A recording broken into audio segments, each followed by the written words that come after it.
We come today to celebrate a special occasion. It was 25 years ago in the spring of 1990. At that time, public education was at a crossroads. Our public schools were underfunded, understaffed, and it was affecting the education and the output of the most important and oftentimes the most vulnerable citizens in the state of Oklahoma, our children. And so at that time, over a series of 4 days in the spring of 1990, teachers closed the schoolhouses and marched upon the state capitol.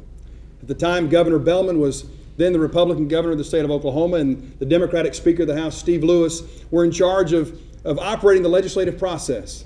And over a series of 4 days, they listened as teachers, parents, principals, and students marched upon the Capitol and demanded change. They said the status quo for our public school children was no longer acceptable. They said something had to be done, and not something small, like some sort of legislative tweak, but something grand, some big idea to really move the state and our education system forward. And so that year, in April of 1990, then Governor Bellman and Speaker Lewis, in a bipartisan effort, struck a deal. And that deal is why we are here today. The bill was House Bill 1017. House Bill 1017 was that big idea that Governor Bellman and Speaker Lewis had to move the state forward. They understood at the time that schools were underfunded, teachers were underfunded, and our class sizes were too big. Those are the three pillars of House Bill 1017. And today we come together to celebrate the 25th anniversary of House Bill 1017 because on April 25th of 1990, Governor Bellman signed that important piece of legislation into law. But unfortunately, over the last 25 years, a great deal has changed. House Bill 1017, its principles and pillars are no longer adhered to. Unfortunately, the people that run this place no longer look back fondly on 1017 and what it was supposed to mean. And so what we as a caucus have decided to do is to bring together our group of education supporters to highlight what 1017 was all about and to highlight what's happened to public education since then. I want to approach you today and thank you for being here, especially seeing the students. Always makes me feel comfortable. I guess the thing I wanted to share with you is the background, the actual application, the implementation of 1017, some aspects, and then perhaps some aspects of failure. I come to you as someone who lived during the time and was active during the time preceding 1017. I graduated with a bachelor's and certification in secondary education from the University of Tulsa in 1968 and went on because of the GI Bill, went on in 69, got my master's degree. And at that time, now this is please keep in mind, this is pre-1017, it seemed like every day at the university, we had a place to interview. Someone from Washington State or Washington, D.C. was there to interview us. Somebody from California, somebody from Virginia. It was every day. From Kansas, Wisconsin, Texas. It was like an overwhelming experience. And what was going on at that time? I ended up going to Wisconsin to teach. Now, my wife thought it was a foreign country, but because she was raised in Texas. And I guess what I'm saying is I taught there, wonderful experience, but in those 4 years I taught there, we had 2 children, and I wanted to bring them back to Oklahoma to raise them in Oklahoma. So we left Wisconsin, came back. But in the condition of education then, in 1974, we could see the slippage, where we were going even worse than it was in the late 60s. And instead of going into education, I was in private business for 15 years. But during those 15 years, I served on a local school board and got that connection with what was really going on in education. Now, what I want to say is when I left Oklahoma, the Tulsa World did an article called the Oklahoma Brain Drain and talked about the students that are graduating from college going to other states. Now we want to talk about the actual implementation of 1017. There's a lot of facts you want to deal with, but I want to talk about one at the district level. There were so many innovations. I remember we were doing peer coaching, Madeline Hunter, we were doing Bloom's taxonomy. We were going into some innovative approaches as a result of 1017.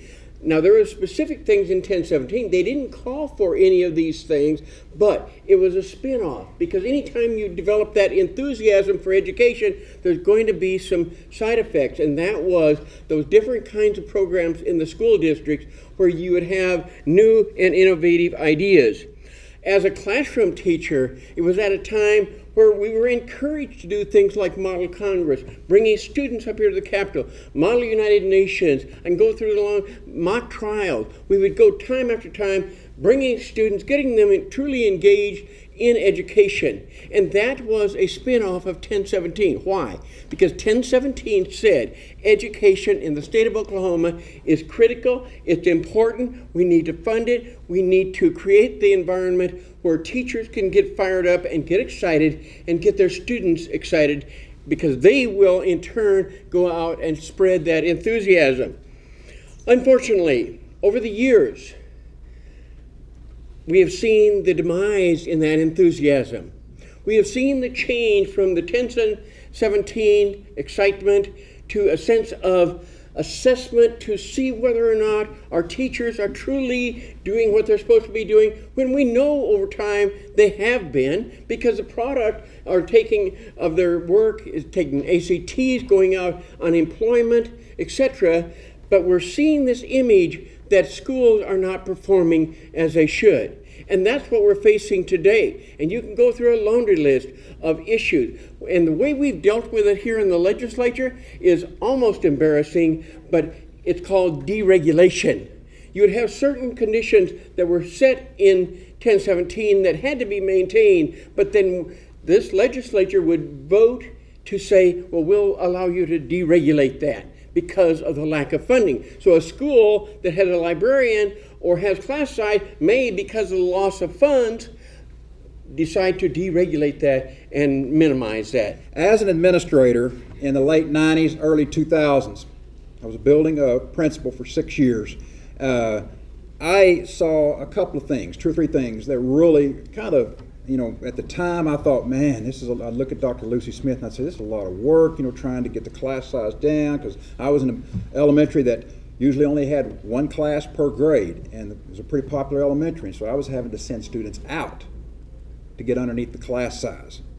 And so that bothered me. The other thing is it was good to have a librarian at our school building, at least usually 2 or 3 times a week, even though we were a small school, and it was good to have school counselors. Those are programs that our students most desperately need today.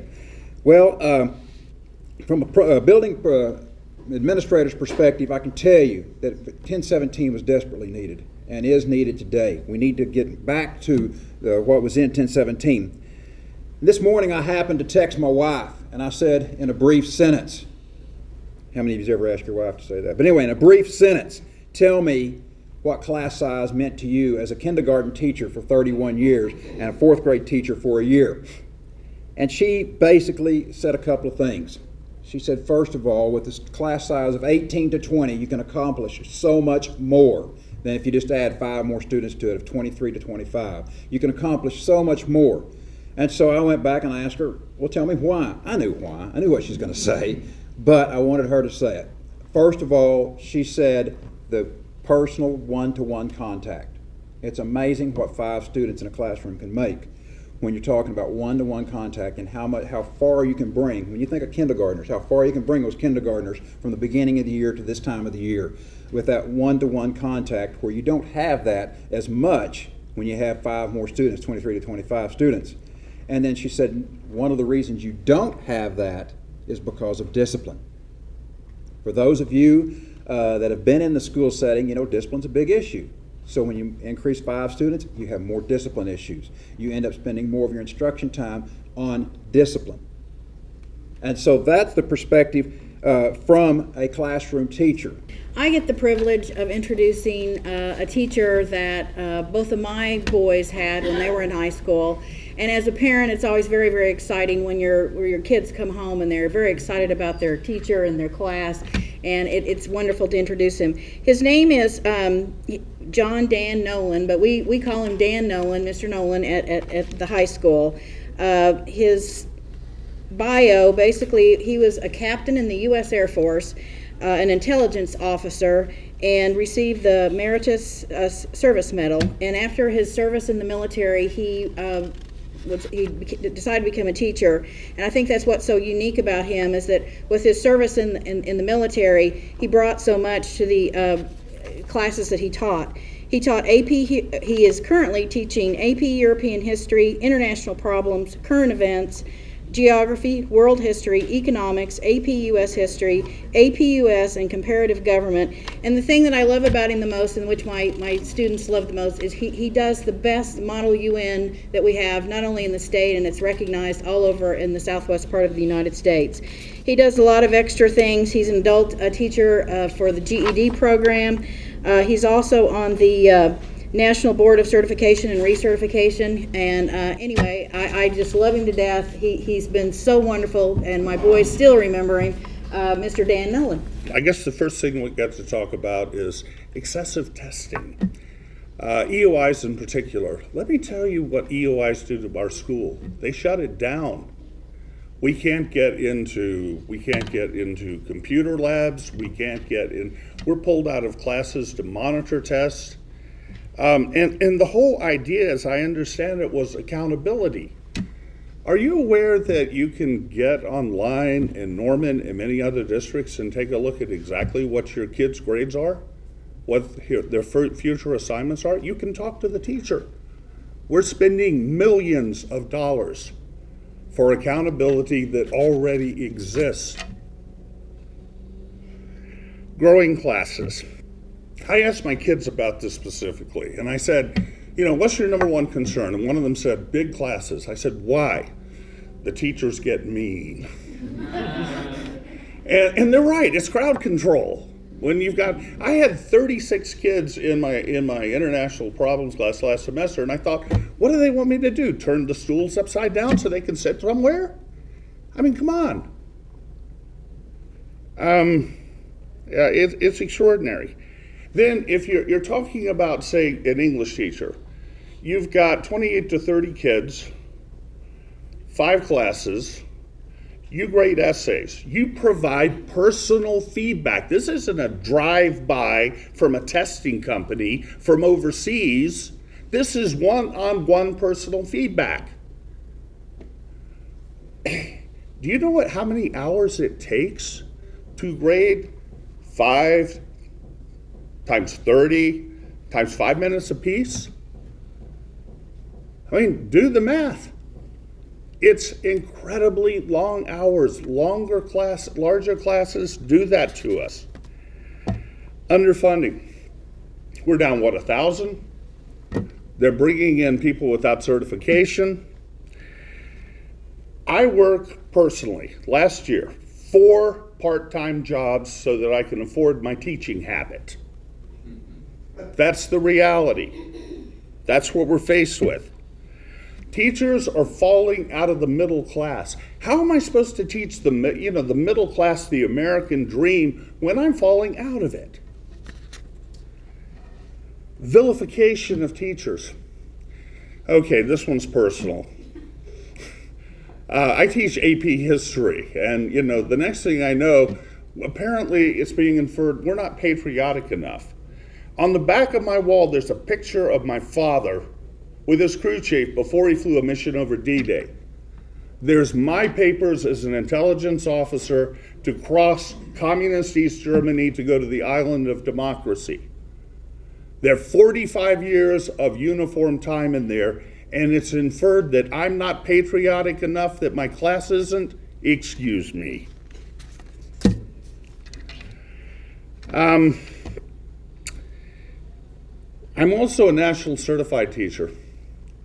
And under the past superintendent of education, who pulled money from that for speech pathologists directly from it, our stipends have gone from $5,000 to $1,000. These are some of the best and the brightest we've got. We had in this state one of the best programs, one of the highest ranking national certification programs going in the country. And the lack of funding has cut us off at the knees. We are Americans. We can do better than this. This is our future. These are our children. Thank you. Today truly is a day of excellence in Oklahoma. Today, Oklahoma stands tall. A new day is dawning for education in Oklahoma.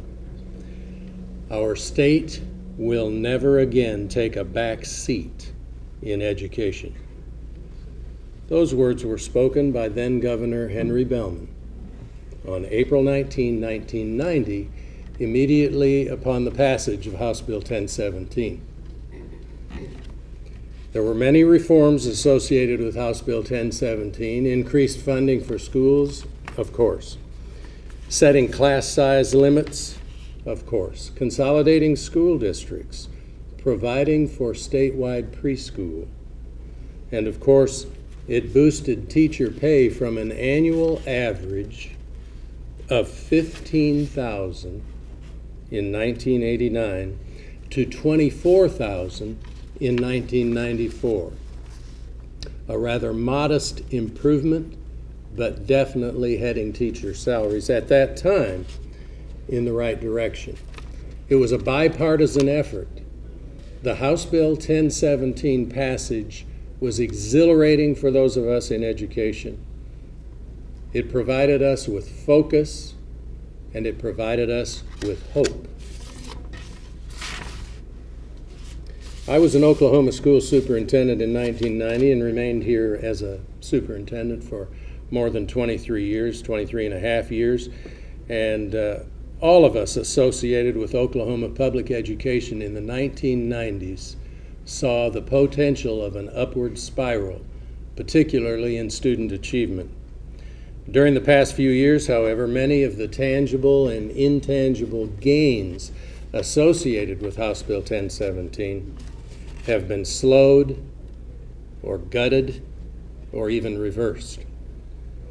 In the past decade, Oklahoma has seen numerous reforms forced on an already underfunded system, usually with no new funds attached and almost always with little or no input from educators and parents.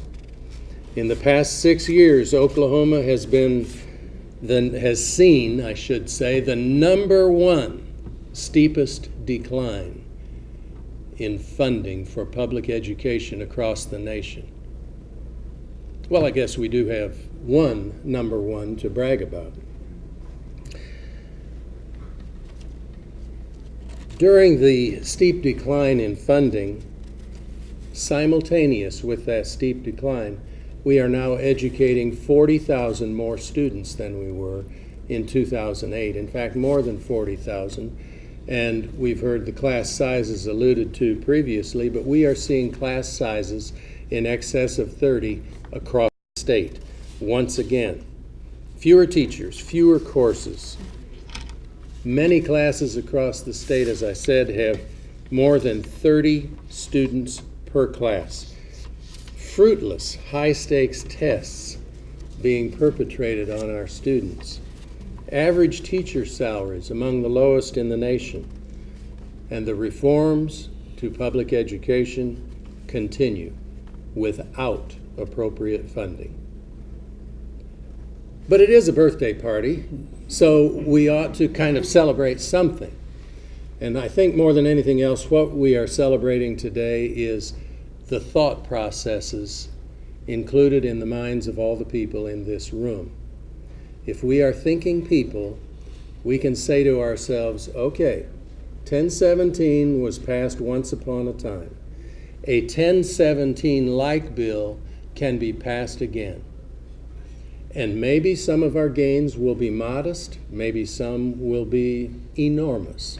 It's irrelevant if we're taking education in the right direction, however, and I have my modest little list of proposals as a starting point for renewing public education in Oklahoma. Number one, a moratorium on unnecessary, untested, and non-researched reforms. Number two, a moratorium on the tax cut, which will not have a positive impact on any Oklahoman's personal life. 3, the development of a long-term plan for public education in Oklahoma. Annual tweakings of public education in our state will have no significant impact on student achievement. Number 4, give serious consideration to Superintendent Hoffmeister's 5-year plan, for example. She's out there with a plan. Let's at least look at the people who have long-term plans, look at their plans, and give them serious consideration. Number 5, support data-based, research-proven initiatives only. Number 6, and to me, this is one of the biggies and what I see happening across the nation. Stop the diversion of education funds to outside agencies. Big business across our country is focusing on public education dollars across the nation, and Oklahoma should not permit such a diversion of funding. But most of all, we need Henry Bellman-like leadership from the governor, leadership which will help us emerge from this current educational abyss.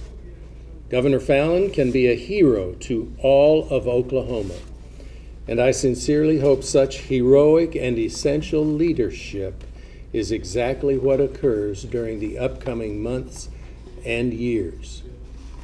Thank you for being here to help celebrate a happy birthday for House Bill 1017 and hopefully helping us begin anew in public education. As is clear, 25 years ago, thanks to the efforts of Speaker Steve Lewis and Republican Governor Henry Bellman, with the stroke of a signature, hope was born. But 25 years later, as we come together to celebrate the anniversary or the 25th birthday of House Bill 1017, it's a bittersweet anniversary because we look back on what might have been. Today, we as House Democrats come together, reaching across the aisle, asking for bipartisan efforts and bipartisan assistance to help return to the pillars of House Bill 1017, smaller class sizes, increased funding for public schools, and increased teacher pay. If the Republicans across the aisle will work with us, we promise to do all we can to return back to the principles of 1017 and move our state and our education system forward.